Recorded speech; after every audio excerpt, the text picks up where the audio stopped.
Recording in progress. Welcome to the Bravo Rundown, where we break down the hottest tea that's happening in Bravo every week. And we are on Reddit hearing the latest theories, listening to the podcast, and just devouring the Bravo news. And as always, I'm with my fabulous co-host, Sonia Weber. Hi. Yay. Bravo, Bravo, Books and Bravo, and just booking around. And I am Genevieve Melzer, and I'm also known as Real Melz of Bravo. So let's get into it. We got a lot of good stuff happening this past week. One of the things that we found out was who will be returning, some of them at least, to Summer House. What cast will be returning to Summer House? Amanda, not coming. No. You know what's weird is what do we know is truth and what is just gossip? Yes. So Variety, if Kate Arthur, writer at Variety, if she ever puts anything out, I know it's true. So she put out that Amanda is not coming back. What do you think of that? I think that we needed a break from Amanda. I even feel like that within the city right now. I feel like we just need some time. We need some time. I don't know if she can ever come back, but I know they're going to try to bring her back if possible because they wanted Raquel back on Vanderpump, right? They wanted Tom Sandoval. Yeah. We want to see the fallout, I guess, or some people do, but I think we needed a break. What do you think about it? Well, yeah, we do need the break. You're right when you say about in the city, because watching her is just insufferable, knowing what's going to happen a couple months after what we are watching, right? It's just too hard to watch. And then also we know that one executive at Bravo said that Summer House is about a group of friends. Yeah. So housewives, if you don't get along, even better for entertainment value. On Summer House, if you don't get along, it's not the premise of the show. So how would she fit in if she is not friends with the cast? Exactly. And I think also that she's extra entitled right now on In the City, kind of almost like she's getting away with everything. Nobody can touch her. And this is some humble pie. Like, nope, no. And yeah, you can't live in a house with people that don't like you, don't respect you, and are mad at you. Yeah, I actually would like to hear an interview from her on a podcast, something outside of the cast of characters. And I want to hear somebody kind of put her feet to the fire and really question her, because she tends to flip the switch and just kind of cries, blames everything on Kyle, as we're seeing on In the City, right? But tell us the truth. Like, how could you do that to Sierra? And I want to hear her say, well, Sierra and West weren't ever really together, because that is what she feels. And I want that to come out of her mouth.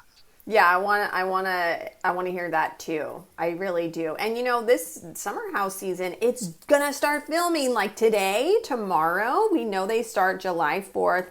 So it's going to be looking a lot different. We've heard that Kyle is coming back. We heard that Lindsay will be coming back in some sort of capacity, I think, similar to what it was last season, maybe. We've heard that Ben is not coming back. Is that correct? That is actual, because Deadline reported on that, which I found was funny, because Deadline reports on like big A-list movie shows, a lot of book adaptations. The fact that they had an article saying Ben's not coming back, and then there's a photo of Ben and Sabrina Bell, I thought that was hilarious.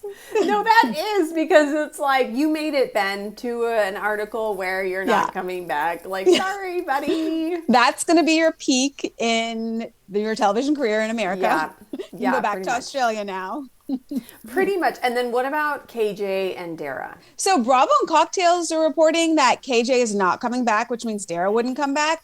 But that hasn't been anywhere. So if they're about to film, and Bravo's already putting out articles of who's not coming back, why would they not put out one that KJ isn't coming back? Is the door open? Yeah, that's a really good point. And maybe they are trying to figure out negotiations with him, or if it's the best thing for him with his mental health and everything.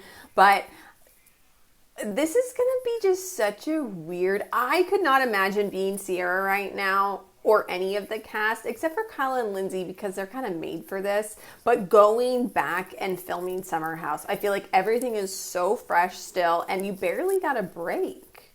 I wonder if Yes. And I wonder if this last season that we had, that was supposed to be the last season with the veterans. And that's why we had all the crying at the end when they left, because it was the end.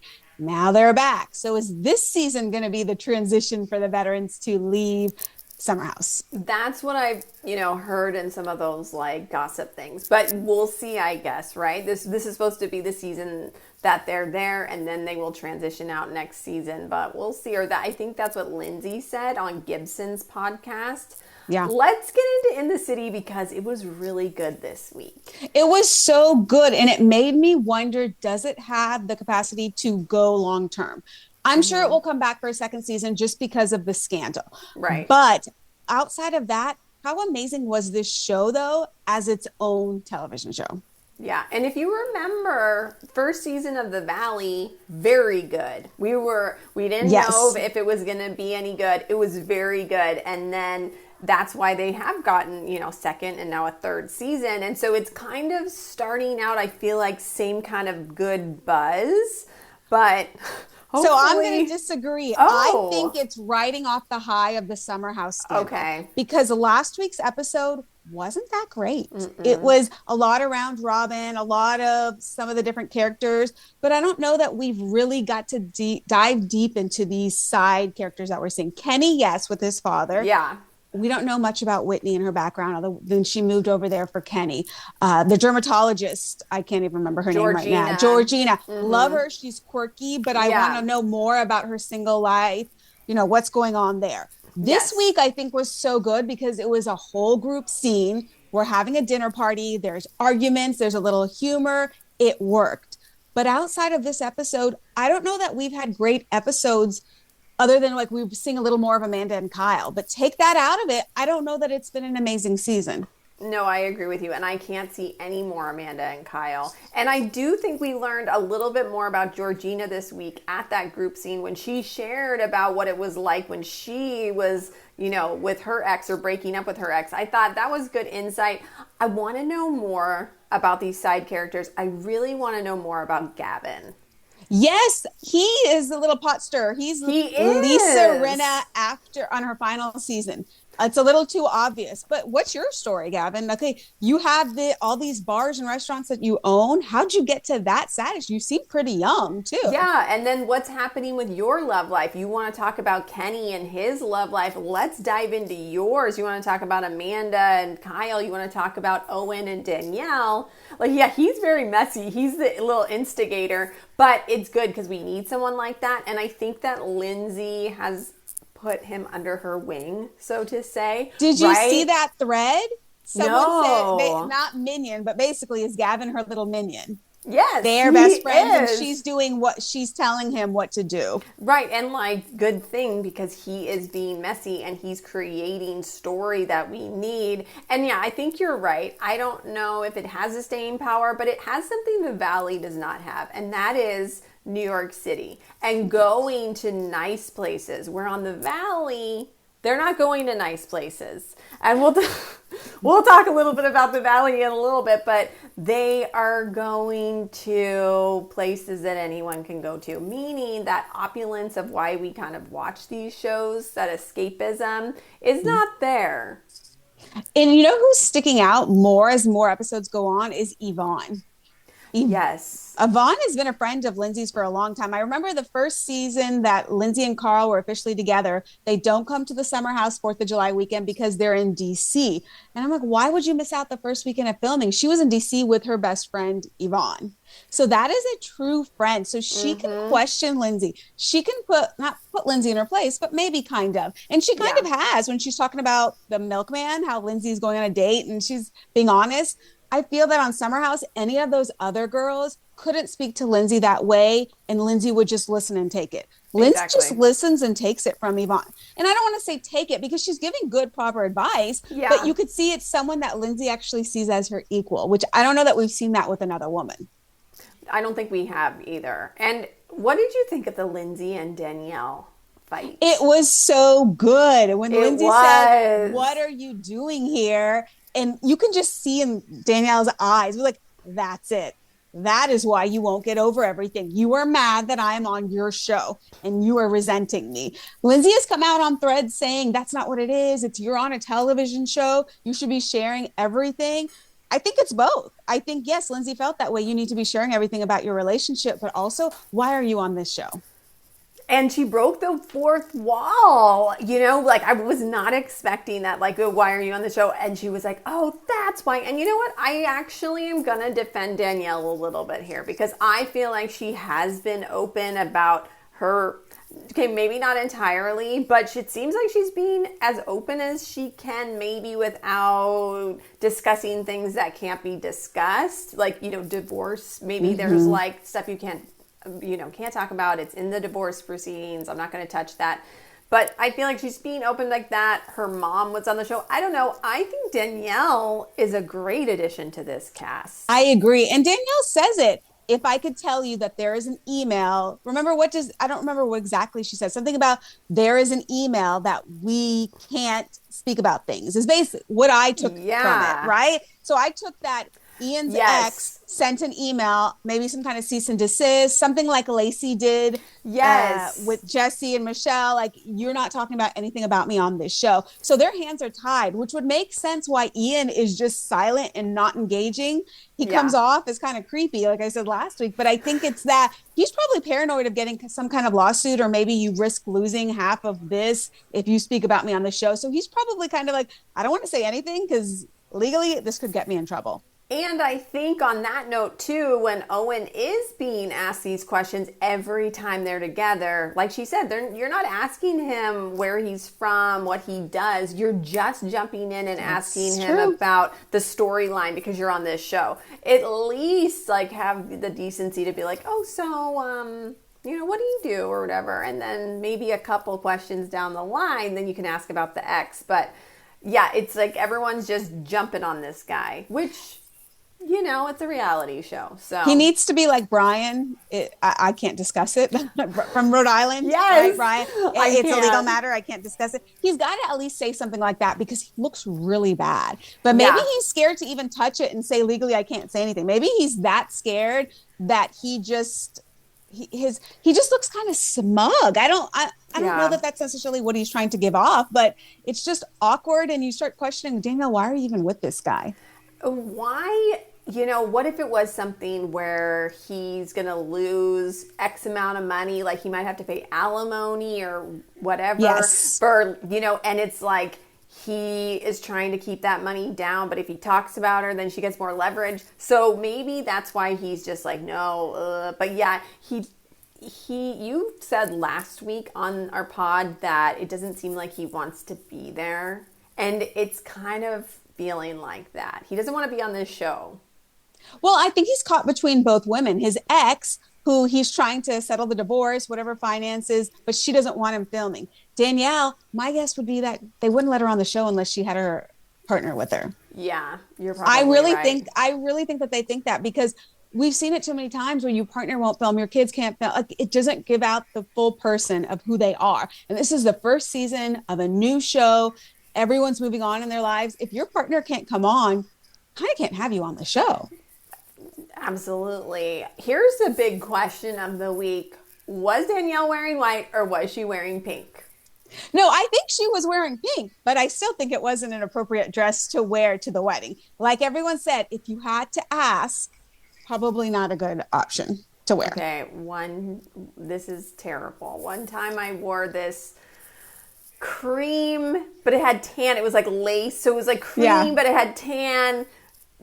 Dress to this wedding, and I still think about it. I'm still like, that was a mistake. I wore a shawl that was like purple, there you go. But I tried to like wear it like the whole time, but it was like very hot. But I tried to cover because I was like, what am I doing? But so were you much younger though? No, I'm old enough to know better. I feel like it also depends on the person who's getting married, where they're getting married. I feel like if you have the tan in it, I don't think it was this big a deal. I know, but like, did anyone talk about it? Wait, did anyone say anything? No. There was no housewife moment, but maybe afterwards they were like, did you see what Genevieve was wearing? Yeah, like they'd be like, oh, that stupid girl, Oh. But I don't know. I mean, there are, my boyfriend's friends too. It's even worse. I'm like, making a bad, influence of myself. I do think that in the picture that she sent to Yvonne, it looked pink. But then in real life, it looked white. Did you see Sierra wore that in a confessional or an interview? Yes. So, and hers looked pink, but it's still a very light color. Yes. But also, Yeah. you've been married, you were married in Mexico. Oh, You went to yeah. City Hall. This is just a dinner. Is it really that important? And was it summer? No, actually, it wasn't summer. They filmed in the Mm-mm. fall. So you really aren't wearing light colors in the fall either. No, no, no, no. You know what? The dress did look really good on her. It was. I feel like if it were summertime, she could have probably gotten away with it a little more, maybe. Mm-hmm. Yeah, maybe. I don't know. At least Amanda wasn't in cutoff jeans and a brown t-shirt like in her confessional. I mean, this has gone from like I think she's looked really nice before, but now it's like every confessional look, it's like I'm like, oh, the bar is lowering and lowering. What is happening? Did she fire her stylist? What is this style, the I don't care style? Because I don't know anyone that would go that casual. Wait, Kelly on Atlanta in her Yes. t-shirt dress. But she did say, and she made an Instagram caption somewhere and saying the outfit I wanted didn't work out. So I ended up Right. with this. And so it was kind of like, was it, people who were speculating, was it iconic because it was just a white t-shirt? And I guess it was like Tom Ford, so it's Yeah. expensive. Yeah. Versus then you see Kelly in her like over the top lavender look with the short blonde bob, and I'm kind of like the white t-shirt over that one. So, you know, maybe somewhere in the middle. I think it's also the housewife. I don't know that Kelly is to that status that it would be iconic for it to be in a t-shirt dress. You stick Cynthia, you stick Portia in Yeah. a t-shirt dress, that's Yeah. making a statement. But how do you know whether you're not that person that can make the statement? You just do it, and then See like- where things fall. Dorit could wear Dorit, that would be ironic. it. You're like, oh, right? is that what you can afford now, little Doriti? Oh, little Dorito. Someone posted a thread and I put it on our Instagram page. It was Schwartz doing the pose of the hands on the glass looking out the window. And it was something like Dorit could never, but it was Schwartz and his Schwartz outfit. Oh, Schwartz. Should we talk about the Valley? Yeah, I liked the Valley this week. Okay. This is what's so great about us, Genevieve, as partners. We love Bravo, but our takes and our likes and dislikes can be polar opposite. Absolutely, because I thought I was ambitious and I thought, you know what? I'm going to dive into the Valley this week because Sonia is enjoying it and I want to be able to talk about it with her. And I can. I only watched about 10 minutes. I had like a visceral reaction to watching the Valley. I started to feel like almost like anxiety. I was like, oh, I don't think I can watch this. One of the things that really bothered me was they're in Mexico for their cast trip. I'm like, how many times have we seen that VPR cast go to Mexico? And the way that they did it, you can't do those trips any better than it already was. Then I think I got triggered because I saw Lala and I was like, Schwartz, what are you guys doing here? You know, like, I'm like, please no. Janet had her moment. She was triggered. It was just, I want to hear why you're enjoying it. Fill me in. I don't even know that it's that amazing. So I was reflecting back of my thoughts of the Valley this morning and just thinking about this season and how the first chunk of it, the first chunk, maybe not half, it just wasn't hitting the same way as it did in the past. Yeah. And I assumed maybe it was because the Summer House scandal and everything was all about that. But then they start going to the Mexico trip and you're seeing different sides of people. Michelle is a completely different person this season. Taking off her bathing suit. No, she was in a dress. Just take off her clothes and running into the ocean with Kristen topless. Oh. But dancing around, frolicking in the water. It's like, who is this Michelle? In the bar, on the bar top, standing, dancing, lifting up her dress, and again, like, who is this person? Honest conversations with Jesse. Jesse, I wish you would have treated me the way you're treating Lacey, the way you hold her, the way you touch her. I wish you treated me that way. I never got to see that side. And I will give Jesse credit. He doesn't argue. He doesn't point fingers and say, well, I never did that because you were this way. He just kind of listens to her. Wow. This is a different side of Jesse. And I'm wondering, having Lacey in his life is changing who he is. Because seeing Jesse and Michelle, like seeing their co-parenting, their friendship is really nice to see. They even went shopping for little Isabella, clothes shopping. It looked like they were a couple. they were on the racks. Would she like this? Would she like that? And that's when Michelle says, I wish you treated me the way you treat Lacey. And Michelle was like telling Schwartz, I want someone. I want to be held. I miss the cuddling. I just want to be with someone. I mean, it's taken her 3 years, but she's open. And now I'm like, you're a reality star. Well, way to go, Michelle. Maybe, oh, well, I guess this hasn't happened yet, but maybe something will happen where we get to see Dr. Dre on season 4 if they're still together. At least the story. Tell us what's happening, what's going on. Yeah. How did you meet? I think she is a solid, needs to stay. I don't think Lala and Schwartz fit in at all. Schwartz 100% does not fit in. Everyone, their families are postpartum. And granted, Zach is not having children, but he's talking about it in his relationship with Benji, how Benji is actually Canadian, and with the new immigration laws to get a visa, it's like $100,000. So he's having conversations with Jasmine. Should I stay? I don't know if I can stay in a relationship with him. Do I have to, I don't want to marry him just so that he can stay in this country. So does that mean I can't stay with him? Talking about how that when they're not together, they have an open relationship, like they can be with other people. There's a lot of relationship discussion that I find fascinating. So I don't know, it's just kind of picking up. Take away the Danny, the Janet, the Nia, like that storyline can go, but everything else I'm intrigued by. And then what happened with Zach? Zach, they're on a double-decker bus. It's his birthday. They're dancing up top. He's got some bird shit on his hand, so he's looking down, wiping it, and then bam, one of the street lights smacks him in the side of the head. And everyone's like, you hear a producer go, oh my God, there's one. The cameras do not go down. Cameras stay up. And then they're wrapping a towel, putting pressure, because I think Benji's an optometrist or something, so putting the pressure there. He's like, no, let's go to the club. Can the medic come to the club? Like, you got to get stitches. So he's like, you guys are going to the club. I'll go and get my stitches. They show him. He's got a head bandage like Brittany had on season 1 of the Valley when she had her mouth. And then he's like, to the club. And then, there's Michelle topless dancing on the bar. And here comes Zach with his bandage, ready to rage on. See, it's just, I don't understand this cast. I don't like anyone. I like Michelle this season. Okay. I guess this new Michelle, I like her. I don't feel, everyone says Lala's doing great. I'm like, she's just trying to move story along, but she's not authentic friends with them. The rest of them authentically know each other and have some kind of relationship. Lala was just kind of picked up and put in there. Her and Schwartz too. Schwartz may know them, but I think they were like, oh, if you guys, because you were good little soldiers in season 11, we will get you back on TV. And I don't think Lala will be good with this crew just because I don't think she knows who she is. She's trying to be something to kind of like fit in always, I think. I think she's always been like that. Interesting. So what do you mean? Tell me more. What do you mean when you say she doesn't know who she is, like where she fits in, what her own likes are? Is she just trying to cater to what the crowd wants to see? Maybe. And I feel like she doesn't want to do anything too crazy because she doesn't want to piss people off again because people are just starting to be okay with her again.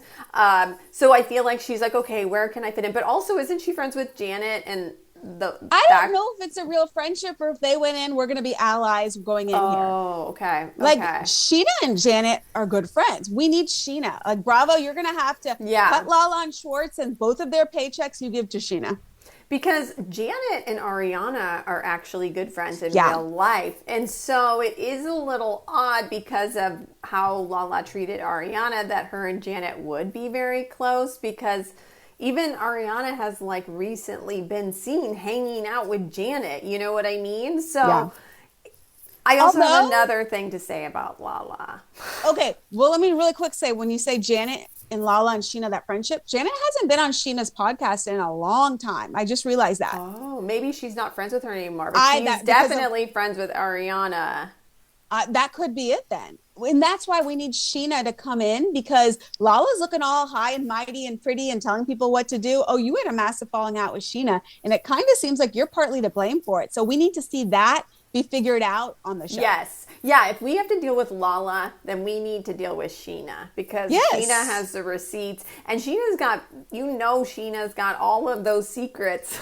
It's like Gretchen Wiener's hair in Mean Girls. Sheena has all the secrets. With Lala, I don't think she is healed from her relationship with Randall, because she is like closed off from men, right? Or a relationship. Fine, maybe you're into women, either or, but she is so closed off, and so, or maybe she isn't, but she doesn't want to share that. But it had seemed in the past that she doesn't want to date, she doesn't want to meet someone. And you know what? There's probably somebody else out there for her. No, you're absolutely right. I listen to her podcast here and there, and it's actually interesting. So she also does a podcast with Amber, Randall's other ex.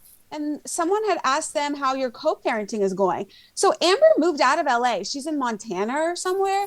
And so it kind of sounded like when Amber is in LA, she stays with Lala, because Lala was saying, sometimes when, Ocean's acting up or something, Amber will get involved and get her breakfast ready and get her out the door. And I was like, minute, you guys are that, which is great, but you guys are that close with your co-parenting that you stay at each other's homes, you help parent the other's child. Show me that. I would love to see Amber that. step in. Like Benji and Melissa, Jasmine and Zach's partners, they kind of come in a little bit, but they're not really characters. Well, let's see how you manage life with Amber, because I feel like we'll see more of the real Lala around Amber than we are with this cast. Because you are absolutely right, though. She is guarded on this show.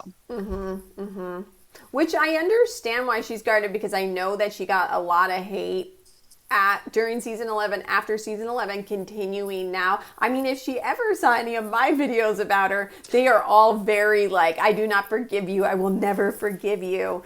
Well, she tries to teeter the line of what does the audience want to see and what do the producers want me to do? And they don't align. And that's what hurt her that last season. Right. She was just trying to get her paycheck. And meanwhile, she was fully thrown under the bus to try to get that paycheck.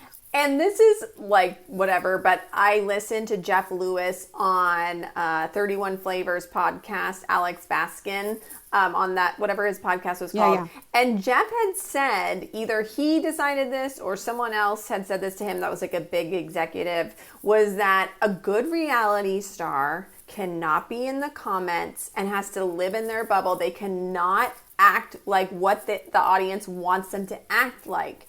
And that is huge, because if you are trying to play a role that the audience will get behind, it's going to blow up in your face, because it's not authentic, or you're going to try too hard. You just have to kind of be in your own little bubble, be your delusional self, and then you'll be a good reality star. And that brings us to a really good delusional reality star who's only going to be a one-season wonder, because we found out that Liz is not returning to Rhode Island.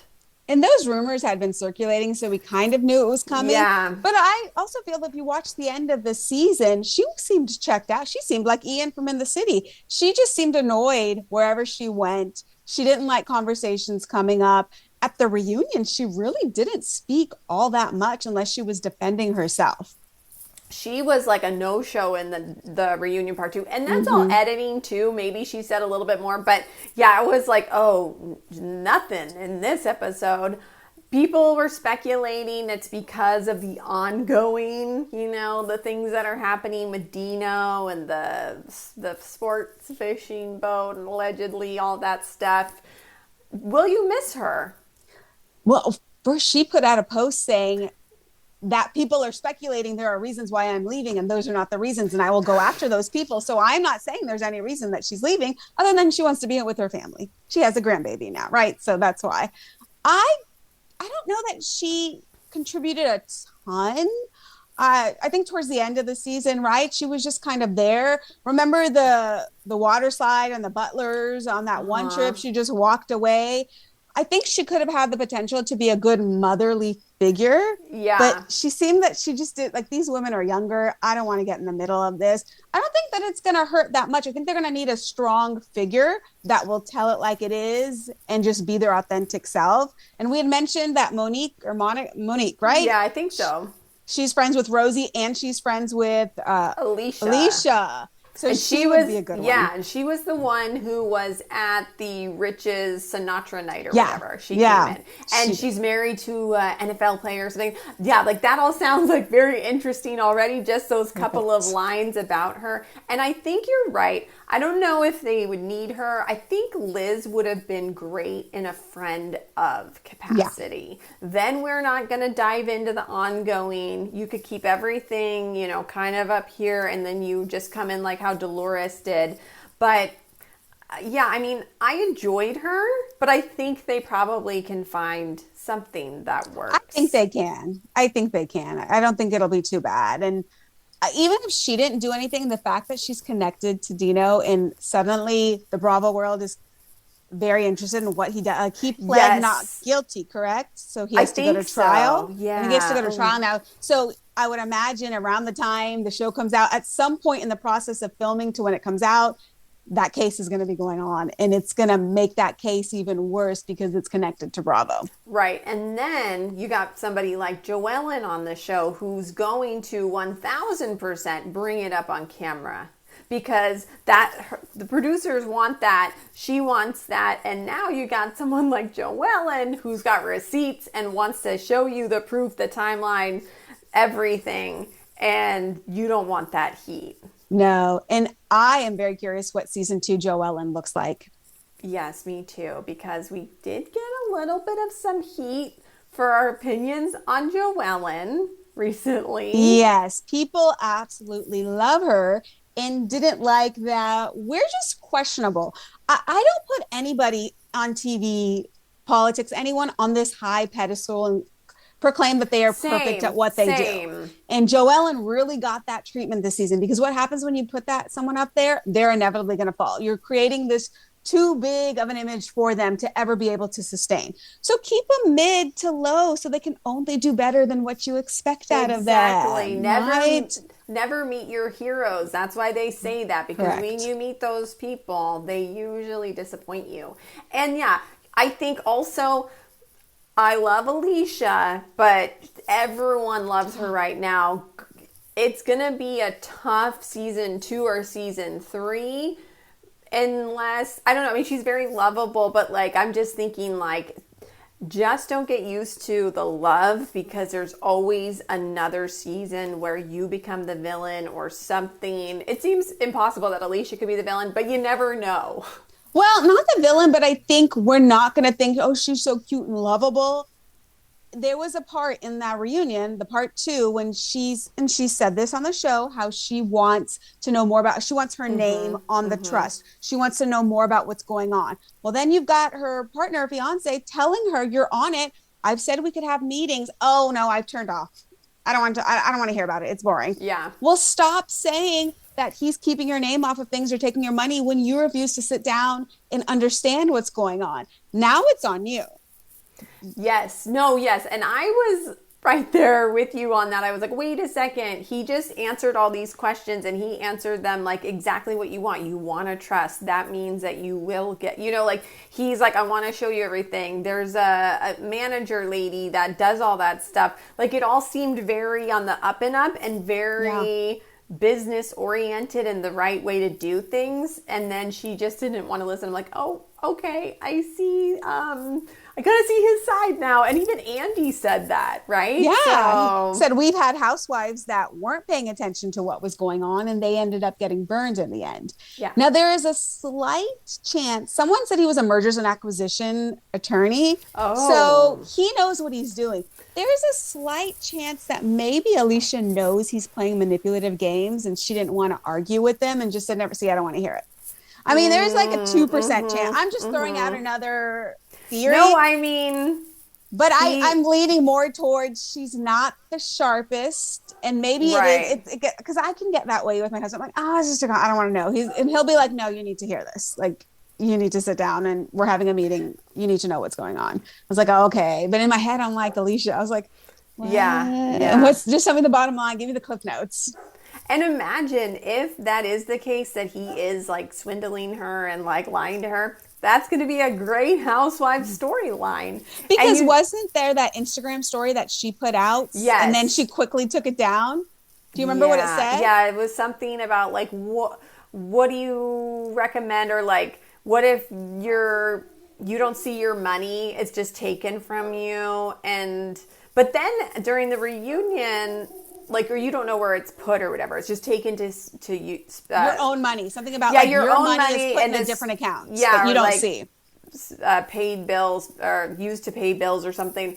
Yeah, and I was like, oh, well, that's not good at all. But then when he was on the reunion and he was explaining that like this goes to that and that, I was like, oh, it was probably kind of like allocated. But maybe she didn't want it to be allocated like that. But if you're not knowledgeable about how money works, or where your money is going. Yeah. You may not want it to be allocated there, but maybe it needs to be because someone's got to pay this, that, and that. Mm-hmm. When she said her house isn't on, her name is not on the house, I did wonder, he said something about a trust, if they have their house in a trust. Yes. So your name wouldn't be on it, but is your name on the trust? Then your name technically is on the house. Yeah, I don't know that she understands that. Yeah, and that's the thing is actually you want your house in a trust. That's like better for you. Yes. So then you're not going to lose your house. Yeah, so maybe there's just some stuff there that... And it is complicated. It is very complicated, totally. Right? I don't get it all. But none of us, like the average, that's why you hire people and then you go over it to make sure that they're doing it properly. That's the best you can do. Yeah. Good showing from Rhode Island. Oh, I did want to say one thing about Joellen. Now, going back, like I know we got Keith. And one thing I will say, and I think Joellen didn't play it up or the editors. So if we play out what happened, Joellen finds out that Rula's husband's cheating. She goes to Rula, tells her, and Rula tells her, if you get more information, let me know. So as Joellen is trying to dig up more information, Brian gets involved and Brian goes to Joellen's work and tries to get her fired. It kind of seems like it was a back and forth at that point. Joellen is like, you told me to go find out something about it. Brian's saying I'm lying, that none of this happened. All right, I'm going to dig more. So then Brian's going back to her work and trying to get her fired. So I think a lot of Joellen's heat is coming from the fact that you went and meddled in my life now. You went and meddled with my money. I'm going to come in hot to show how horrible you are. But she did not push the fact that he went into her job. She pushed the fact that you guys aren't legally married or everything. That was the disconnect for me. Oh, yeah. She should have gone harder into the fact that now I'm unemployed and you had something to do with that. Even if you're saying you didn't, you did because you complained to my work about me and now I don't have that job anymore. Yeah. And here are my receipts and here are my receipts. If that was really why she was angry. But also, Rula, let's push a little harder. What are you talking about? She sleeps with doctors. What are you talking about? How she has her own, she uses the corporate credit card. Like, let's push a little harder. So did we miss stuff? And the way they edited it was only Joellen going after their timeline and their marriage and cheating? Because it sounded like they just got as nasty into Joellen's, which makes more sense why Joellen was pushing so hard. Oh, yes, it does. And I would like to know that stuff. Yeah, I agree. Let's hear about that in season 2. Is she sleeping with doctors? Was she using the company card? Because Joellen is one of those people that I feel like could get away with a lot. Yeah, because how is it that she did absolutely nothing wrong at work? She was a perfect employee. And then she gets fired because he gets involved. Does the Bunyan doctor have that much leverage with someone else's company? That makes no sense. And she also started digging around Rosie. That was another reason that I didn't like. Like, oh, are you now? Because before she was supposed to be playing all sides. That's what Liz said, right? She plays both sides. Oh, yeah. But in the reunion, she staunchly stuck by Kelsey and was telling Rosie, oh, well, when the coach that you were cheating with got arrested, you were in the police report. And Rosie's like, no, I'm not. Show me the police report. Well, the cop that took the police report told me that. Right. Well, what? Why are you getting involved in someone's word? Okay. I know. That also put me off.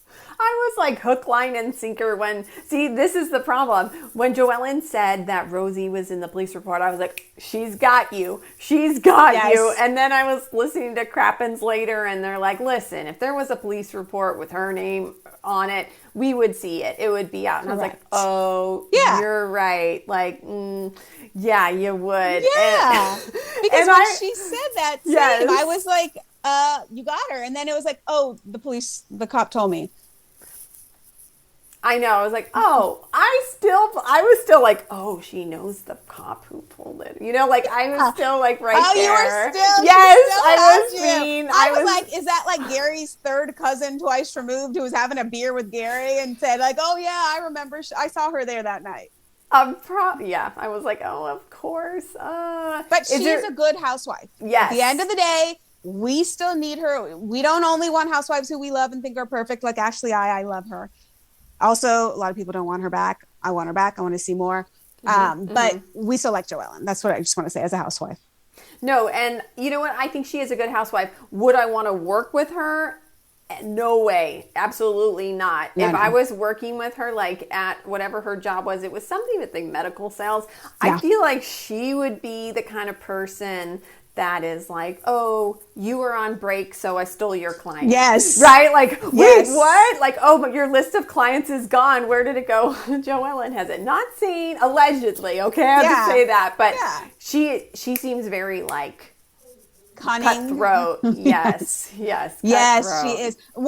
I think Liz had her perfectly. She knows what Joellen is like, and she called it out. The problem is, Liz, you're not perfect either, so no one wanted to believe you. But I think Liz described her well.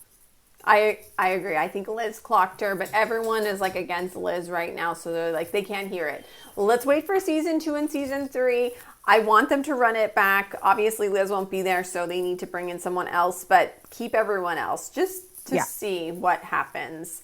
Should we discuss New Jersey? Because... oh, this is just sad now. I know. There were reports that this isn't a good season after all. Was there an article or a post that this is not a good season? It's a short season. It's not working. Like, Dolores isn't looking good on this season or not. I don't know. Not much of her. And I'm like, oh, this isn't good because everyone loves Dolores. Someone posted on Threads saying... to all those content creators out there, let's not perpetuate the Jersey stuff again. Don't share it. Okay. We'll delete that last 5 minutes. No, I'm just kidding. Oh, that's not what I mean. I think what this person was saying is that the Jersey people are leaking stuff. The cast members are leaking stuff. So they were saying, creators, don't post it. Don't talk about it, because that's what got them in trouble in the first place. Okay. So... who do you think is the one that... I haven't heard anything either. I just saw that thread. I've seen like an article or like, something on Instagram that was like, it's not going very well, but that's all I've seen. And then the other thing that we've seen is that Milania, that the police were called because Milania was arrested for assault, I believe. And then it's looking like it was in the family. Yeah, maybe it was a sister that called, or she was hurting another sister. I mean, how do you not get into that on the show? The darkness from the show came because there was darkness in their lives. Yeah. It wasn't just created out of nowhere. And we didn't want the show to come back. Bravo didn't, or we put it on pause because of all that darkness. Yes. Where do you think that darkness went? It didn't suddenly get sunny over there. No, it's still there. And that's not good, because I felt with a cast shakeup, you got rid of the other team, the other side, right? Mm-hmm. So that darkness should be gone. Teresa and Melissa, though, that is never going to be patched. You can't, those wounds are never going to fully be healed, ever. That's true. They have such deep anger and resentment there that's not going to get cleared up. I mean, allegedly Dolores has been in things that, like, in her past too. I don't know how you run from all that and it doesn't come up. But now you've got your next generation and your kids. If you were able to change the generational path of, like, with Teresa and Joey, they didn't get along.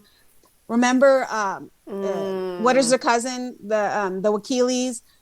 her mom and Teresa's dad didn't talk and get along. Like you're just perpetuating cycles. And that's the part that I don't want to see. Yes, I would like for them to be able to break the sequence, or right, like break the trauma. Yeah, like it would be so great if Melissa's kids and the Giudices were able to all get along, right? And I don't know, but and with each other, if this story is true about what's happening, and we really just. I love those daughters. I know. Those daughters, we watch them. Those are like, Kyle Richard has her girls. Teresa has her girls. We've just grown up. We've been grown watching them grow up. And it's just like something special. I don't know. Those girls have like a little special place in my heart. I know. And they've gone through some tough times and had to grow up very quickly. Yes. So Absolutely. It could be like a delayed trauma response to everything that they've gone through. It's sad, and I just don't want to see their first season back after this long pause to be intense. I know, same. I really don't want to see that either, because this family means a lot to us. Oh, here's a change in subject, but is Kyle Cook dating Eva Dash from Next Gen? I don't think so. I don't think Kyle's going to be exclusively dating anyone anytime soon. Just by the fact that he starts kissing fans that just reach over his DJ equipment, like, "Hey, Kyle," and then he's making out with someone. Buy your ticket. You too can kiss Kyle Cook at a DJ event. Remember the season finale of Summer House when the party takes off and the camera pans? I swore I saw Eva Dash at that party at Summer House. Oh, yes. I swear I thought I saw her. And there was a time before that, was it Dumas that said that they saw Eva and Kyle together? Eva has said in interviews that they hang out in the same circle of friends. So they're just kind of around each other. I mean, I don't think they're dating at all. Did they make out? Did something happen? Sure. I'm absolutely sure. She has a boyfriend on this season of Next Gen. Right. I was going to say, isn't she dating someone called like Hook or Huck? Yeah. I thought it was Hook. Is it Huck? Is it Hook? No, I don't know. I only tuned in that one. She is beautiful, and Hook is. Oh, I haven't seen Hook. What like Charlie's hair in the confessional? What is this look? Now I sound like an old geezer who's like, these kids these days with their floppy hair. No, I remember being like, God, people like don't understand what we wear. And now I'm like, I don't understand. What are these kids wearing? And I get really annoyed. This is really stupid, but like in our day, if you went to the club, you were wearing that tight dress and those high heels, and you made it work. Work. Now they're wearing like tennis shoes and like jeans. I'm like, no, that is not fair. We really had to struggle. Going out outfit. You're going out outfit. Yes. You're going to Forever 21 to get a new going out outfit for the night. Yes, you have to get your bodycon dress and your heels that are too tall, but you manage to wear them as long as you can. Yeah. And now, like, you didn't get to wear tennis shoes back in the day to a club. You could not wear that. You will not be admitted in. Remember, it was like no sports clothing, no tennis shoes, especially for girls and guys. And so, I'm like, these little youngins. But even school. So my brother was with me, and we went to go pick up my daughter from the high school. And he looks around when all the kids are coming out. He goes, they all dress so casual. And I never picked up on that. Yeah, I would wear dresses and little heels to school, like in high school. I'd dress nicely. I'd have like my jeans day or my Adidas day. Yeah. Like everything was a look to go to school. This is not looks to go to school unless that is the look. I think COVID brought out a lot of sweat. So after COVID, the kids were it was constant sweat. These kids are in sweats and girls aren't wearing a skirt and a cute top to school at all. We would do that, and then you change for athletics and you go back into your cute outfit. None of that. And I guess it didn't click. No, and it is, I think it is like a generational thing, because you see that like even Gen Z, they're all in their like sweats and stuff, and then, it's like, I'm like, I don't even know what these younger kids are wearing. I'm like, we are a couple of old fogies now. Look at us. Candy's daughter, Riley, talks about in her confessional, a corporate baddie. She says she's talking to production and I don't know if it was in the show or I started watching the after show of Next Gen, and they pan to the producers and she goes, I mean, no offense to you guys, but people in the workforce these days, they kind of don't dress like a corporate baddie. I'm like, we dress like corporate baddies. I'm not like all like in jeans and floppy. Like it feels weird to like I have my home clothes where I wear my like whatever. And then I have my out of home clothes, right? So, and I texted you the other day when I went to the library, I was still in my home clothes and I have food splattered on my home clothes from cooking. And I'm like, oh my gosh, I forgot to change out of my home clothes to my corporate baddie clothes.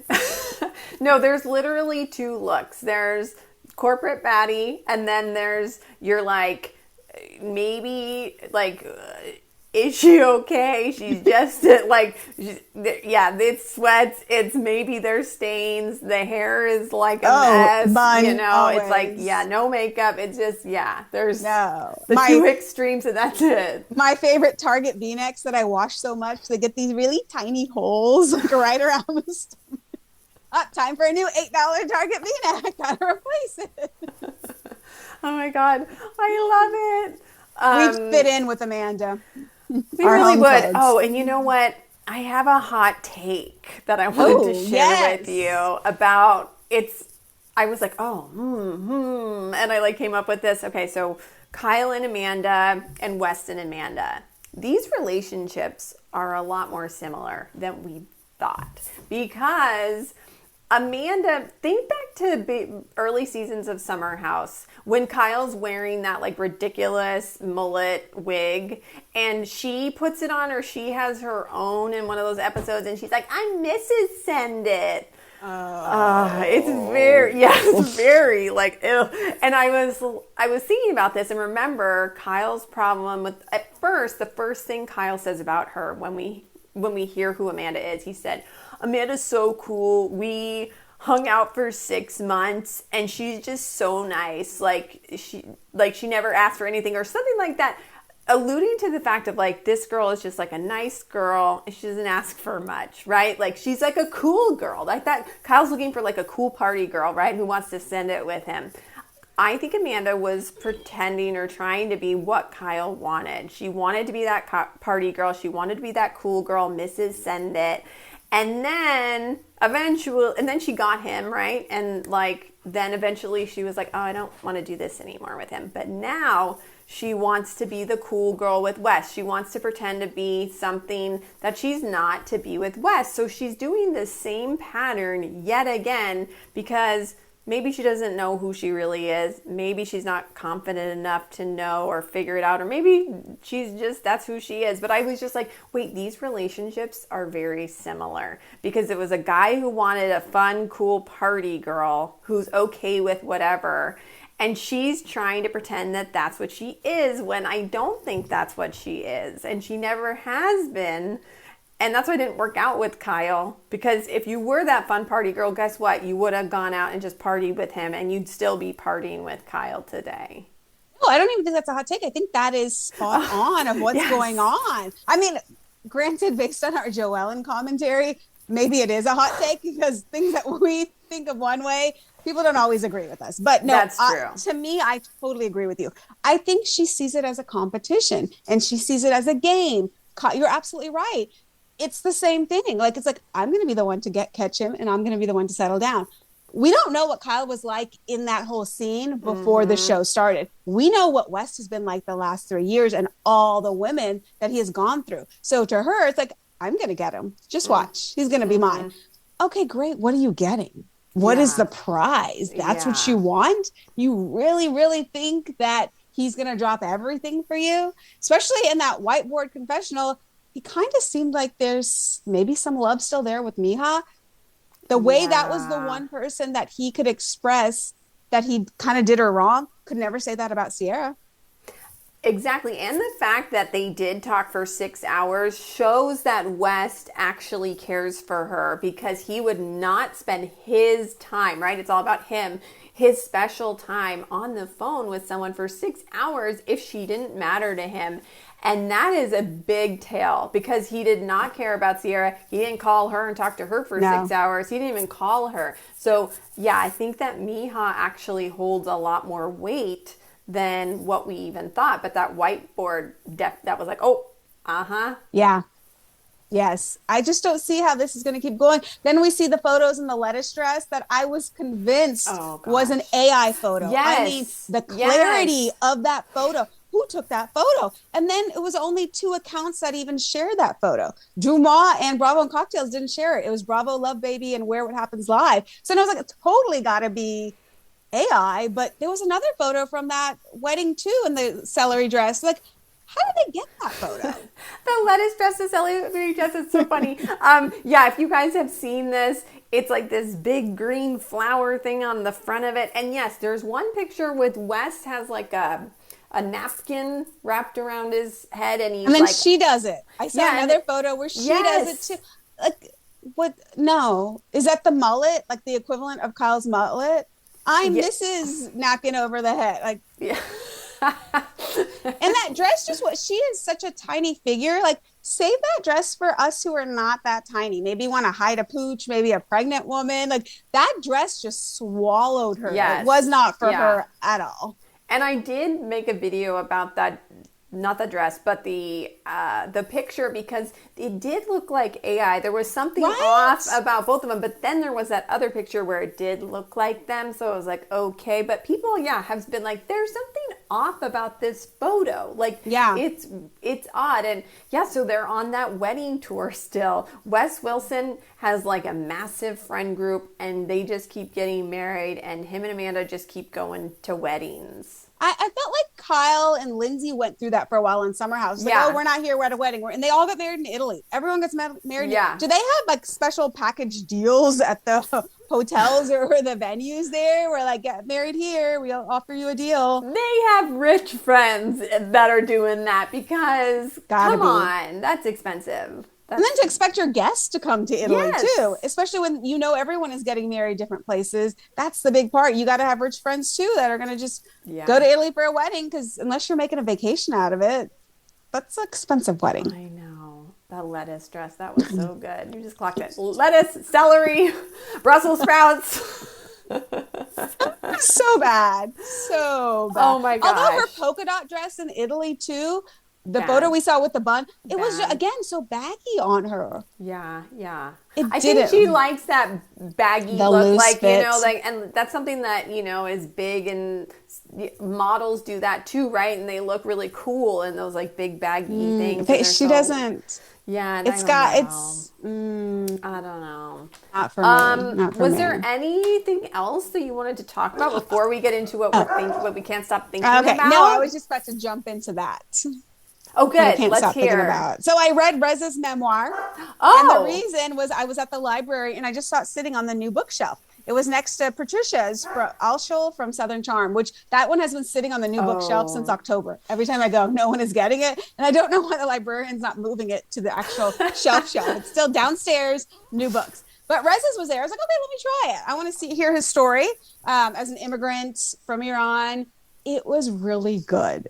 Take out the Bravo. The Bravo part was like the last third of it. It's really his story assimilating here in Beverly Hills, coming from Iran as a child, and like everything about the political changes that they had there. So if you are interested in a story like that, it's a good one, because it's also written by him. So it's really light and casual. It's jokey.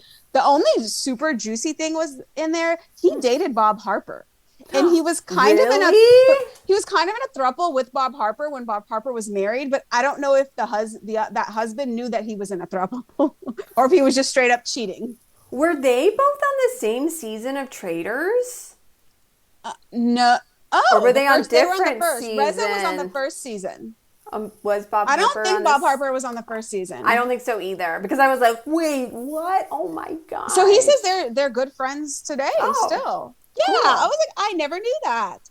I had heard that somebody in the Bravo world dated Bob Harper. For some reason, I thought maybe it was Jeff Lewis, but I don't think so. But yeah, Reza did. So I was like, that's kind of juicy. Harper. But it's a good good read. Silly. Oh, good. He Yeah. shares how the first season of Shaws of Sunset, there was this odd producer that kept sending emails to the cast saying like, you need to lose some weight. You need to do this. He said, we couldn't figure out who it was. And then he goes, it was me. I was doing that to up everyone's game. I had a fake email address. I had a fake name. He's like, I am a jokester. Talks about how he has like some sort of fart juice that he puts out just to make it smell and like get everybody all riled up on who did that. Like he's just a big prankster. But there was really nothing with Shaw's. Honestly, I didn't even watch Shaw's. Is not one of those shows I binged the repeats of. I watched it through, so I don't remember it. Do you? Did you?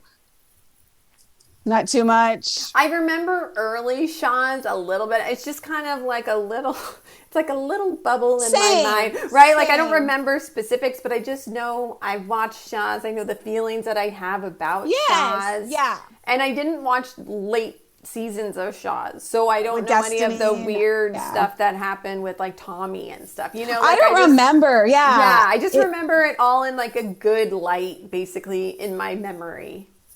And you know what clicked for me at the end of it though is the concept of the Valley Persian style. If Vanderpump Rules is to the Valley, Summer House is to In the City, Shaws of Sunset is to the Valley Persian style. I'm like, oh, I get it. They were young, they were single, they were partying. Now we are moving to the next step of life, which is called the Valley. Well, I can't wait to see what's after the Valley. Like it's like the nursing next home. part, yeah, the golden age. That's the thing is that'll be the best because that was RHONI. The empty nesters. Exactly. And I want to see, so let's keep them around and let's just have that be the cycle. Next gen, those people will eventually be the Valley next gen, and then they'll have like the golden life next gen. You know, Ben from Watch What Crappens was on an interview or somewhere, I don't remember, Morally Corrupt podcast, saying the best housewives are the ones that are the empty nesters. And I so agree with this. And again, I got pushback from this when I made a post about it on TikToks. That's how old I am. The kids are gone out of the house. I don't really enjoy seeing how you're raising small children, how you're dealing with diapering and all that kind of stuff. You're done with all that. Your kids are like Sutton at that point in her life. Erica, let me meet you. And because at that point in your life, you're learning who you are now. Your kids are out of the house. You're probably divorced. A lot of them are divorced. You're figuring out who you are and you're your most natural self. You're not, when you're young, you're careful what you show on camera, what you say. You were just all out there. Yes. And I agree with that. Those make the best housewives. I agree too. And I think, even put a number on that. Like you have to be 50 plus. Right? Or 55 plus, just like those retirement communities. Because I agree. I don't want to, I'm not a mother. I don't want to watch your kids grow. Like, I don't want to watch your babies. I don't want to see your IVF journey. Like, no, I don't want any of that. That's too much. Like, there's a lot of that in Housewives, and it's like, none of that. Let's see how your life is transitioning, because we haven't gotten to that point yet of what it's like when you're a little bit older. That is very intriguing. That's where Vicky is. Exactly. So OC starts next week. Are you ready? Are you going to be watching? I will be watching. Yes, I've been watching from the beginning. I think I missed a couple of seasons at some point, but I will watch. I'm hoping that this season is fun and just a lot lighthearted, more lighthearted than last season. What about you? Will you be watching? Oh, 100%. And I think that's what it's going to be. Katie Janela said on her podcast, she heard from two different producers that their plan was to make the 20th like the big anniversary, fun, all the old timers, and then for 21 we start fresh. I think that needs to be done. I think that needs to be done. I think that Gina and Emily are lucky that they're in this big celebratory year. But haven't they been on for like 6 years? Somebody said something like that. Like 7 or 8 years. These girls have been there for a while, but they haven't made iconic moves. There was a TikTok Bravo did of Orange County famous lines. Emily didn't have one at all. Gina had one that I don't even recall ever hearing that, but it was Tamara, it was Shannon, it was Vicky, it was Heather. with the iconic lines. Exactly. They've just kind of skirted by and stuck around. Ben has said that before too on Watch What Happens. He said that Emily and Gina don't have any iconic lines, and you're like, Yes. oh my gosh, they don't, and that's not good. If you're a housewife, you need an iconic moment, an iconic line, something. And those two are in a financial position where I would think they need the show. I heard that Shane quit his job and just manages Emily. I do wonder, I wonder about like Schwartz now that Tom Tom is closed. I don't think he fits on the Valley. What does he do to make money? Some of these, they make money off their podcasts. Like Sheena, I was listening to her today saying that, now that I'm not working, I work with my financial planner. Like I'm not on TV. Where's the money? She's like, a good chunk of it is this podcast is my career. Like, wait a minute. One podcast a week is your annual income? Wow. Okay, well, we're going to keep making this podcast. Yes. Does Schwartz still have a podcast, by the way? think The he Retox, does. Detox, Yeah. Retox, whatever it's called. And I've told you this, how I look to see the ratings of podcasts and how Yeah. they do. Britney's is in like the top 50 typically. Wow. Yeah. People love Britney. I People was love her. shocked by that. I was Yeah. shocked. So I guess then, maybe you can make enough.